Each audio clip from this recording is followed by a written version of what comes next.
Maturidade Espiritual, por Theodor Austin Sparks. Capítulo 8. A Cruz e a Conformidade com Cristo. Realizemos a leitura em Romanos, capítulo 6. Que diremos, pois? Permaneceremos no pecado para que seja a graça mais abundante? De modo nenhum. Como viveremos ainda no pecado, nós, os que para ele morremos? Ou porventura ignorais que todos nós, que fomos batizados em Cristo Jesus, fomos batizados na sua morte? Fomos, pois, sepultados com ele na morte pelo batismo, para que, como Cristo foi ressuscitado dentre os mortos pela glória do Pai, assim também andemos nós em novidade de vida. Porque se fomos unidos com ele na semelhança da sua morte, certamente o seremos também na semelhança da sua ressurreição. Sabendo isto, que foi crucificado com ele o nosso velho homem, para que o corpo do pecado seja destruído, e não sirvamos o pecado como escravos. Porquanto quem morreu está justificado do pecado. Ora, se já morremos com Cristo, cremos que também com ele viveremos, sabedores de que, havendo Cristo ressuscitado dentre os mortos, já não morre, a morte já não tem domínio sobre ele. Pois, quanto a ter morrido, de uma vez para sempre morreu para o pecado, mas quanto a viver, vive para Deus. Assim também vós considerai-vos mortos para o pecado, mas vivos para Deus em Cristo Jesus. Não reine, portanto, o pecado em vosso corpo mortal, de maneira que obedeçais às suas paixões. Nem ofereçais cada um os membros do seu corpo ao pecado como instrumentos de iniquidade, mas oferecei-vos a Deus como ressurretos dentre os mortos, e os vossos membros a Deus como instrumentos de justiça. Porque o pecado não terá domínio sobre vós, pois não estáis debaixo da lei, e sim da graça. E daí, havemos de pecar porque não estamos debaixo da lei, e sim da graça? De modo nenhum. Não sabeis que daquele a quem vos ofereceis como servos para a obediência, desse mesmo a quem obedeceis sois servos, seja do pecado para a morte, ou da obediência para a justiça? Mas graças a Deus, porque outrora escravos do pecado, contudo, viestes a obedecer de coração à forma de doutrina a que fostes entregues, e uma vez libertados do pecado, fostes feitos servos da justiça. Falo como homem, por causa da fraqueza da vossa carne. Assim como oferecestes os vossos membros para a escravidão da impureza e da maldade para a maldade, assim oferecei agora os vossos membros para servirem à justiça, para a santificação. Porque quando éreis escravos do pecado, estáveis isentos em relação à justiça. Naquele tempo, que resultados colhestes? Somente as coisas de que agora vos envergonhais, porque o fim delas é morte. Agora, porém, libertados do pecado, transformados em servos de Deus, tendes o vosso fruto para a santificação e, por fim, a vida eterna. Porque o salário do pecado é a morte, mas o dom gratuito de Deus é a vida eterna em Cristo Jesus, nosso Senhor.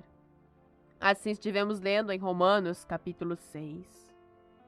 O que nós em glória em breve seremos, ainda não é manifestado, mas quando nosso bem-aventurado Senhor nós vermos, iremos refletir a sua imagem, conforme um trecho da canção de Sullivan. As palavras acima, sobre as quais temos baseado nossas meditações, correspondem com estas palavras: a ardente expectação da criação espera pela manifestação dos filhos de Deus, conformados à imagem de seu Filho. Iremos refletir a sua imagem. Cobrimos um bom terreno em relação ao pensamento e ao propósito divino, passando por 4 das cartas do apóstolo Paulo. Em todas essas cartas há uma nota forte sobre a qual não temos discorrido particularmente, embora nós a temos mencionado aqui e ali, e se trata da cruz de Cristo. E prosseguir a partir de agora, sem reconhecer a posição da cruz em relação ao propósito de Deus de nos conformar à imagem de seu Filho, seria cometer o maior dos enganos e ignorar a coisa mais fundamental. Iremos, portanto, rapidamente considerar sua posição nessas 4 cartas do apóstolo Paulo, de Romanos a Gálatas. Isto não significa que iremos lidar com cada referência em relação à cruz em cada carta, mas sim com o lugar dado a ela e sua conexão específica em cada carta. Comecemos nossa meditação vislumbrando a cruz em relação ao pecado. É muito claro que a posição da cruz na carta aos Romanos é em relação a toda a questão do pecado, e até que este assunto seja decidido, não há qualquer perspectiva de conformidade à imagem do Filho de Deus. Agora, os termos usados aqui deixam muito claro que se trata de uma questão que foi decidida de uma vez por todas. É algo que é feito no princípio. Porém, vamos nos apressar a fim de salientar que não são os pecados que estão sendo tratados. O assunto aqui não são os pecados, mas o pecado. Conduzindo a este capítulo, a questão toda de pecado e justiça tem sido revista, e tem havido uma busca através do universo por justiça no homem, na condição de homem natural. Esta busca tem se estendido através de todo o mundo pagão, e então no mundo judeu, e quando toda a base do judeu e do gentil foi examinado, o veredicto é este: não apenas o homem não é justo, mas ele é injusto por natureza. Não há justo, nenhum sequer um. Assim que todos os homens estão por natureza incluídos debaixo da injustiça. Não há, portanto, qualquer fundamento sobre o qual Deus pode edificar o seu propósito, pois Deus precisa ter uma fundação ajustada àquele propósito. Se o seu propósito for que a imagem de seu Filho deva ser reproduzida nos homens e mulheres na criação, então a fundação deve ser justa, pois é aí que você começa com o caráter de Jesus Cristo, a natureza de Cristo. É uma questão de justiça. Como então Deus irá se prover de uma base essencial sem que seja vencido em seu propósito?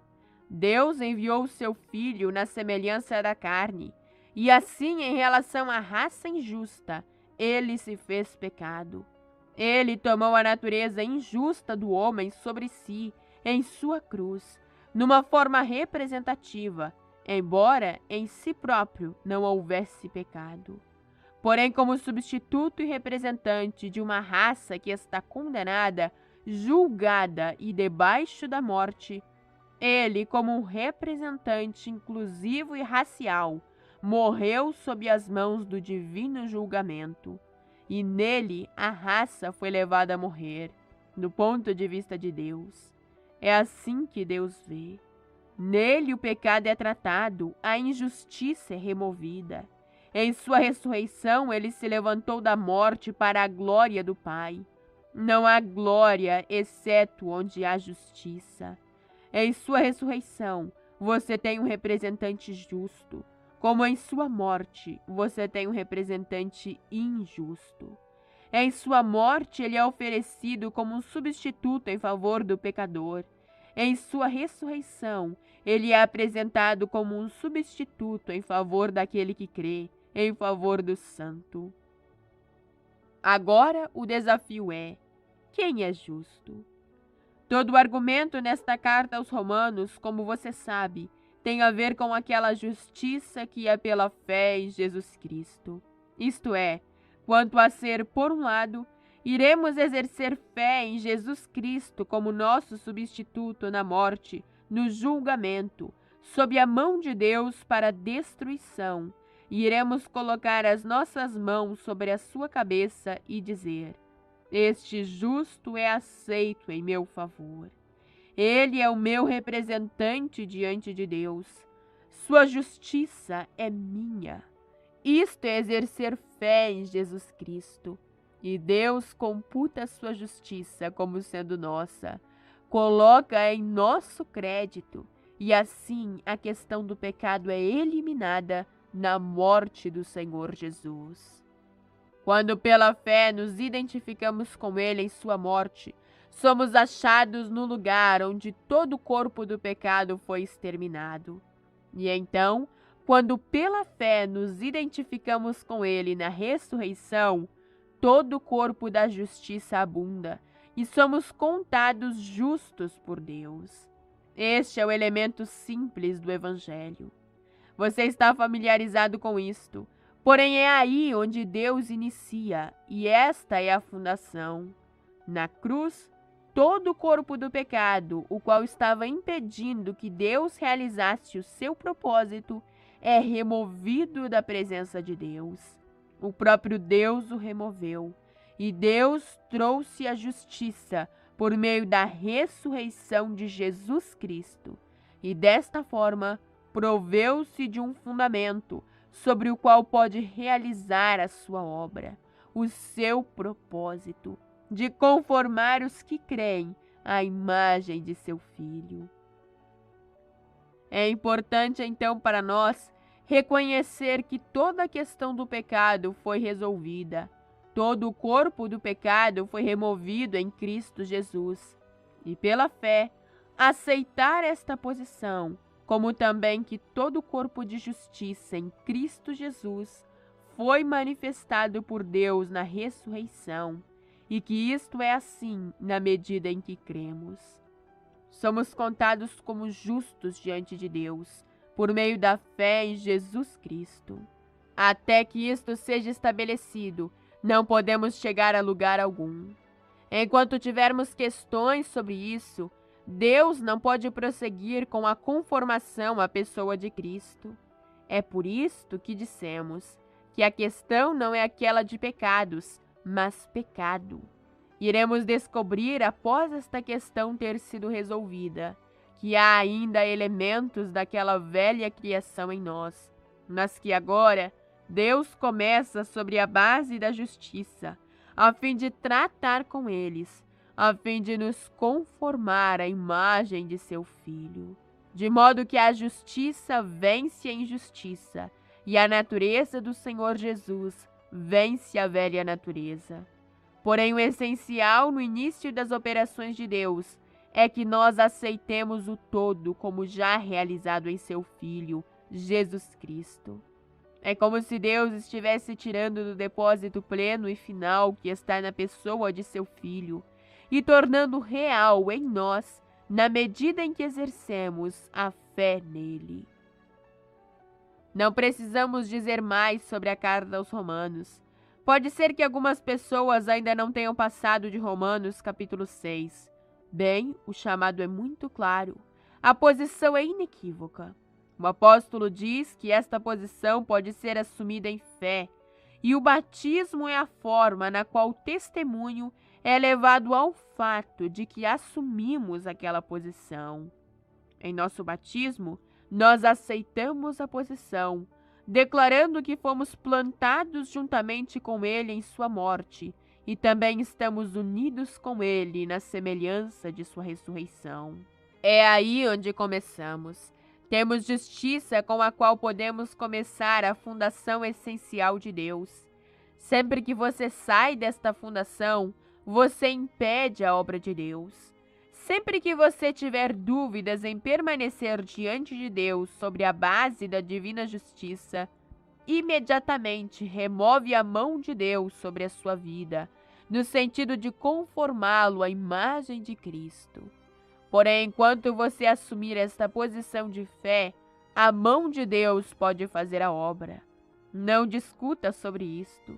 Não tenha todos os tipos de questões a respeito. Não permita que meros elementos psicológicos entrem e digam: bem, Esta tentativa de nos fazer crer em algo é um esforço de assumir uma posição que não é real e verdadeira? Porque mentalmente assumimos esta posição. Ela é como que um fato subjetivo em nós. Não permita que todo este estado entre, pois ele certamente fará isso se você permitir. Se você positiva e definitivamente considerar em relação ao corpo pecaminoso da carne, que foi levado a morrer na pessoa de Cristo, e se positiva e definitivamente você reconhecer a justiça de Deus como sua, então Deus diz: irei torná-la real em você, e irei continuar trabalhando em você até alcançar o meu objetivo final. Você considera e eu realizo a obra. Deus diz. Você age em fé e eu ajo em obra. Assim, Deus trabalha sobre a base de algo estabelecido em nossos corações através da fé. É possível que encontremos muitas coisas que procuram nos conter, como ocorreu com Lutero, o grande expoente desta verdade da carta aos Romanos. Ele era continuamente perseguido pelos inimigos, os quais buscavam trazê-lo de volta para debaixo da acusação e da condenação. Porém, ele sempre se livrou por meio de uma afirmação forte e positiva, bem na cara de Satanás, que em Cristo nenhum pecado era atribuído a ele. Ele era justo. Foi assim que ele descobriu a vitória. Esta deve ser a nossa posição. Não discutir com o maligno, mas dizer-lhe a verdade. E esta é a verdade, que em Cristo somos declarados por Deus como sem pecado. Devemos honrar a Jesus como nosso representante. Passemos a abordar a cruz e o homem natural. Passamos de Romanos para a primeira carta aos Coríntios. E aqui no capítulo 2, verso 2, temos a nossa referência à cruz.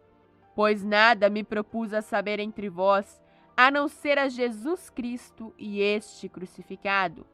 Esta é uma resolução definitiva, uma determinação. Quando Paulo fala desta maneira, ele fez com que a sua mente aceitasse certa posição. E nós podemos estar certos de que ele possui razões muito boas para fazer isso.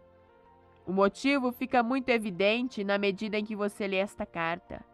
Aqui estavam os crentes em Cristo Jesus, cristãos que traziam para a vida cristã todos os elementos naturais. Esses elementos são muitos, como revela a carta. Eles estão procurando viver em relação ao Senhor Jesus, na base da vida natural, da sabedoria natural.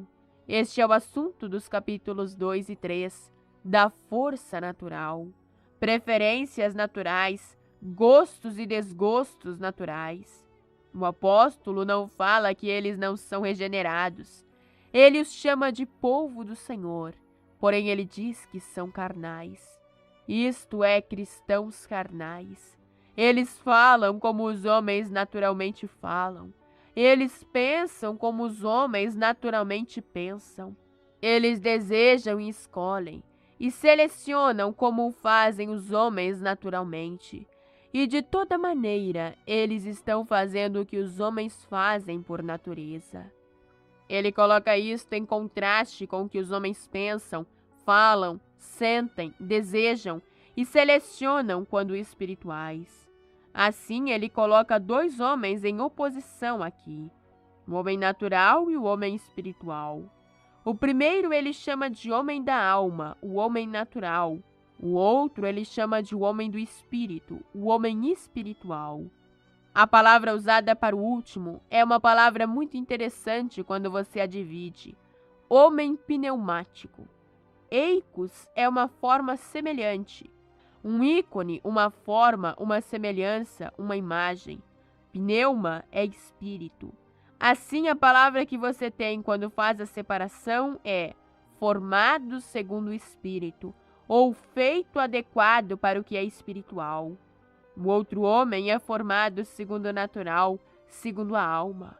Agora é por isto que Paulo se determinou a não saber coisa alguma entre eles, que fosse meramente conhecimento natural. Isto quer dizer, ele não descia ao nível deles, para que tudo pudesse ser conhecido por meios naturais, sobre uma base natural. Ele viu que isso estava arruinando os interesses do Senhor na vida deles e destruindo o testemunho deles. Mas ele sabia disso, que a cruz do Senhor Jesus não tinha apenas lidado com toda a questão do pecado, mas também com todo o problema do próprio homem. A questão do homem natural foi resolvida do mesmo modo como a questão do pecado. Na morte do Senhor Jesus, não apenas tinha o homem morrido como um pecador, mas ele tinha morrido como homem, como um tipo de ser, como um tipo de criatura que pensa desta forma, que fala desta forma, que sente, que gosta, que escolhe desta forma. Tudo é conforme com a natureza, e na cruz do Senhor Jesus este homem morreu, e na ressurreição de Jesus Cristo, outro homem, um homem de espírito, é trazido, que pensa espiritualmente, que deseja e sente, não como um homem natural, mas como o Senhor Jesus, uma pessoa que possui a mente de Cristo, que possui as sensibilidades de Cristo, que possui as inclinações de Cristo, que possui os gostos de Cristo. E tudo isto é tão contrário ao que você tem aqui em Corinto. A cruz do Senhor Jesus, então, traz um fim a um tipo de homem, a saber, o homem natural, e abre caminho para outro homem, um homem espiritual. Se você tiver algumas dificuldades sobre este termo homem espiritual, apenas lembre que a palavra significa alguém que foi feito adequado para as coisas espirituais. Se você quiser saber o que está escrito aqui, agora o homem natural não aceita as coisas do Espírito de Deus. Ele não pode entendê-las porque elas se discernem espiritualmente. Mas o que é espiritual discerne bem todas as coisas. Isso lemos em 1 Coríntios, capítulo 2, versículo 14 e 15. Este é um homem que é, assim, constituído de modo que, pelas faculdades divinas, ele é agora capaz de compreender os pensamentos divinos, de ter comunhão com esses pensamentos e de viver em conformidade com eles. Ele é constituído, formado para aquilo que é de Deus. A cruz do Senhor Jesus se coloca entre esses dois tipos de homens. Por um lado, ela traz um fim ao natural, e por outro lado, ela faz aparecer o homem espiritual. Isto é absolutamente essencial ao propósito de Deus. Deus jamais pode alcançar o seu objetivo de nos conformar à imagem de seu Filho sobre bases naturais, no homem natural. Se você e eu descermos a esse nível de vida carnal, de modo que estejamos pensando, sentindo, falando, desejando, escolhendo e agindo sobre uma base natural, Deus não pode ir a lugar algum conosco. Tudo isso tem que acabar. Devemos ser moldados segundo o Espírito, e então o propósito de Deus fica em vista, conformidade à imagem de seu Filho. Ponderemos ainda sobre a cruz e a divisão entre duas vidas. Agora passamos para a segunda carta aos Coríntios e encontramos nossa passagem no capítulo 5, versos 14 ao 18. Isto é um avanço sobre a posição na primeira carta. Lá vimos que a cruz traz o homem espiritual no lugar do homem natural. A mesma coisa é dita aqui, porém o assunto é levado mais adiante, é ampliado. Seu objetivo é agora aquele de toda uma criação. O que fica claro diante de nós é o seguinte, que o crente individual, através da cruz do Senhor Jesus, é constituindo uma nova criação, um membro de uma criação espiritual, e que tudo nesta criação, de forma relativa, é espiritual. Isto é, há uma nova raça, e os relacionamentos naturais de todos os membros desta nova raça são elevados para o espírito. A distinção é desenhada entre aquele que é segundo a carne e aquele que é segundo o espírito, entre tudo que é segundo a velha criação e tudo que é segundo a nova criação. E a cruz se coloca no meio. Todos morreram, diz o apóstolo. Porém, ele diz aqui que todos morreram em Cristo em relação aos outros. Anteriormente, conhecíamos uns aos outros segundo a carne. Nossas relações eram carnais, o relacionamento de uma velha criação. Avaliávamos uns aos outros conforme os padrões da velha criação. Julgávamos uns aos outros na base da velha criação. Os nossos relacionamentos uns para com os outros estavam todos ao longo do nível natural da velha criação. Portanto, visto que todos morremos e ressuscitamos em Cristo, nesta nova base, nós não mais nos conhecemos uns aos outros segundo a carne, mas os nossos relacionamentos são trazidos para o Espírito. Isto é, fomos levados para o campo de uma nova criação. O que é que mantém o povo de Deus junto e forma este abençoado relacionamento? Qual é um dos mais fortes testemunhos da vitória da cruz do Senhor Jesus? É o fato que essas pessoas compartilham o mesmo Espírito, uma nova vida, onde tudo é de Deus. As coisas velhas já passaram. Nós temos que agir sobre esta base. Temos que nos ajustar a ela. Você observa que esta segunda carta muito claramente segue na posição da primeira. Na primeira carta você tem o seguinte: vós sois carnais, e a prova de que sois carnais é isto, que um diz, eu sou de Paulo, e outro, eu sou de Apolo, e outro diz, eu sou de Pedro. Quando todos dizem eu, isto prova que sois carnais. Não é este o carimbo da velha criação? Todas as nossas relações na velha criação parecem estar reunidas secretamente ao redor do interesse do eu. Simplesmente onde aparecemos na questão, como as coisas nos afetam, o que iremos ganhar ou perder, nossa satisfação. Se uma pessoa na velha criação não gosta de nós, simplesmente lavamos as nossas mãos e dizemos, bem, tudo bem, não importa, você pode continuar.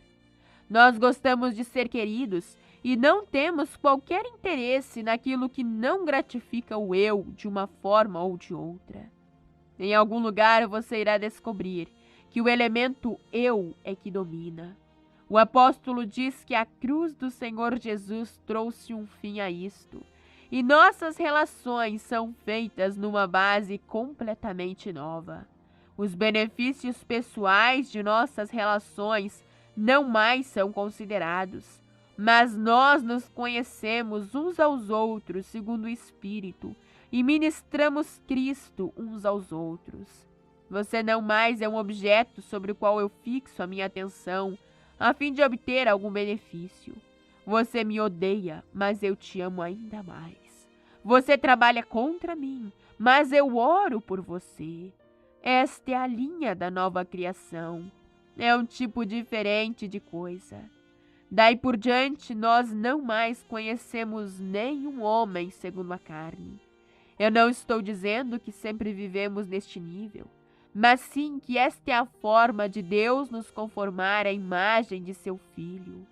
E quando você e eu sentimos que as atitudes das outras pessoas contra nós tendem a nos provocar para a vingança, temos que trazer a coisa para a cruz e dizer, o Calvário não permite isto. Sempre que há uma provocação daquilo que é da velha criação, temos imediatamente que correr para a cruz e ver como a coisa é tratada. Pois o Calvário significa que um morreu por todos, portanto todos morreram. E a partir daí, nós não conhecemos o homem segundo a carne.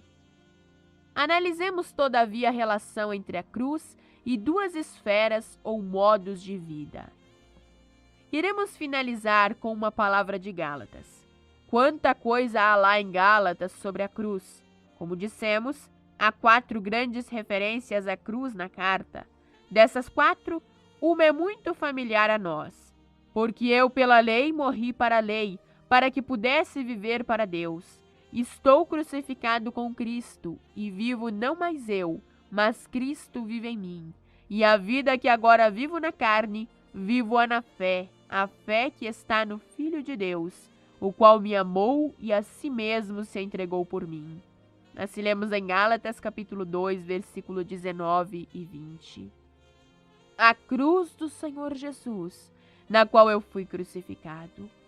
Qual é a ligação da cruz lá? Ela segue a linha da distinção entre 2 tipos de vidas. Você observa o que o apóstolo está dizendo aqui. Ele está dizendo em efeito: quando estava debaixo da lei, a minha busca era por vida. Estava à procura de vida. Eu queria viver diante de Deus. Eu queria saber o que era a vida em comunhão com Deus. E a fim de conhecer esta vida de comunhão com Deus, eu buscava a lei. Eu seguia suas prescrições minuciosa e cuidadosamente. Eu me devotava a todos os seus preceitos e apelos. Quando a lei dizia mais e mais, você não pode, eu procurava me conformar a fim de que pudesse conhecer. E quando a lei dizia repetidamente, você deve, eu fazia tudo o que podia para mostrar que eu seguia a lei. Porém, em minha devoção à lei, na medida em que a lei surgia diante de mim e estabelecia um certo padrão, descobria que a vida em mim era contrária àquela lei. O tipo de vida que estava dentro de mim não podia corresponder à lei, mas estava trabalhando sempre contrariamente, de modo que a lei se tornou um fardo que eu não podia carregar, algo que me derrubava no chão.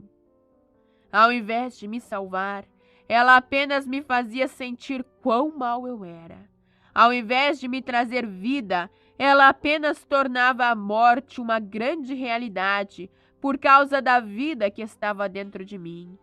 Eu não tinha vida dentro de mim que pudesse alcançar o propósito que estava procurando e corresponder às exigências de Deus. A lei se levantou e eu morri. Como poderia eu ser salvo? Apenas poderia ser salvo se houvesse uma outra vida colocada dentro de mim.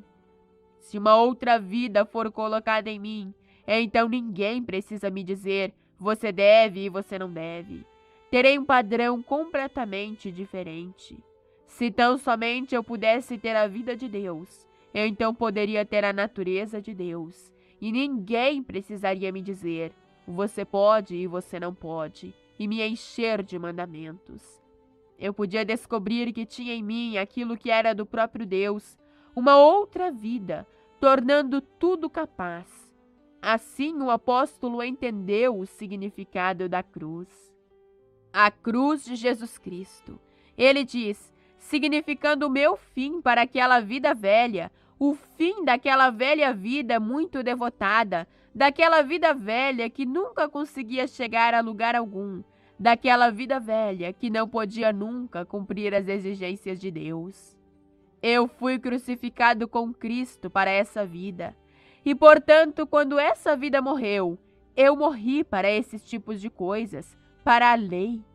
Sobre um homem morto, nenhuma lei consegue operar. Assim, através da morte, eu escapei da lei. E agora eu vivo, porém, contudo, não mais eu, mas Cristo vive em mim. Uma nova vida, vida divina. O próprio Cristo vive em mim. É isto que a cruz de Cristo fez por mim. Eu tinha uma vida que era completamente incapaz de me levar para qualquer posição de descanso e satisfação. Era uma vida que não era vida absolutamente. Era uma vida de morte, e eu era mantido consciente desse fato por meio da presença da lei de Deus. Agora eu morri com Cristo, e morri para a lei, e ressuscitei com Cristo, e é Cristo quem vive em mim agora.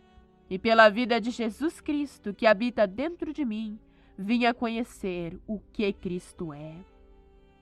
É a vida sobre a qual o apóstolo está dando ênfase aqui. A vida que agora vivo na carne, vivo-a na fé, a fé que está no Filho de Deus, o qual me amou e a si mesmo se entregou por mim. Louvado seja Deus! Este é o caminho da libertação, o caminho da emancipação, o caminho da vitória. Devemos mencionar as outras 3 referências sem nos atermos muito sobre elas.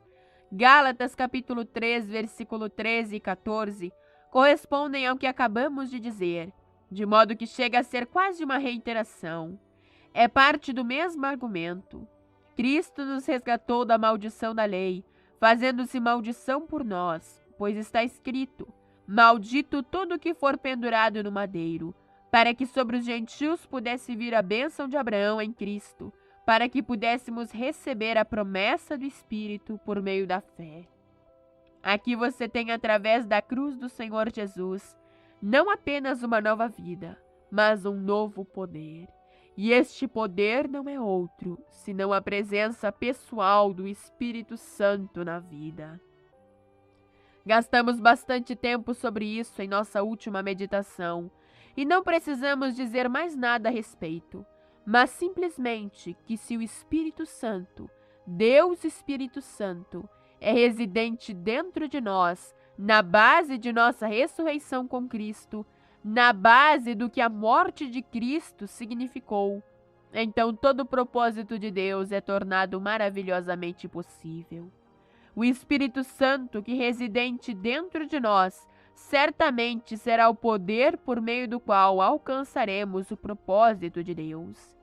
Isto muito naturalmente leva ao próximo ponto no capítulo 5, verso 24. E aqueles que são de Cristo Jesus já crucificaram a carne com as paixões e concupiscências. Aqui está a cruz novamente, e nesta conexão ela nos diz que aqueles que foram crucificados com Cristo, aqueles que entraram naquela união com Ele em sua morte e sua ressurreição, têm eles uma nova disposição, uma nova natureza. Finalmente, no capítulo 6, verso 14. Mas longe esteja de mim gloriar-me, a não ser na cruz de nosso Senhor Jesus Cristo, por meio do qual o mundo foi crucificado para mim e eu para o mundo. É interessante observar o modo particular em que o apóstolo fala do mundo aqui. O termo é bastante abrangente e inclui muita coisa. Aqui, Paulo vai direto ao espírito da coisa. Você observa o contexto. É bom que consideremos. Pois nem mesmo aqueles que recebem a circuncisão guardam a lei, porém querem vos circuncidar, para que possam se gloriar na carne, como lemos no verso 13. O que o apóstolo quer dizer? Eles dizem: vejam quantos prosélitos nós fizemos, vejam quantos seguidores e discípulos nós temos. Vejam quão bem-sucedidos é o nosso movimento. Vejam que poder estamos nos tornando no mundo. Vejam todas as marcas da bênção divina repousando sobre nós. O apóstolo diz: isto é terreno em princípio, e em espírito isto é do mundo. Ele estabelece em contraste a isto a sua própria posição espiritual.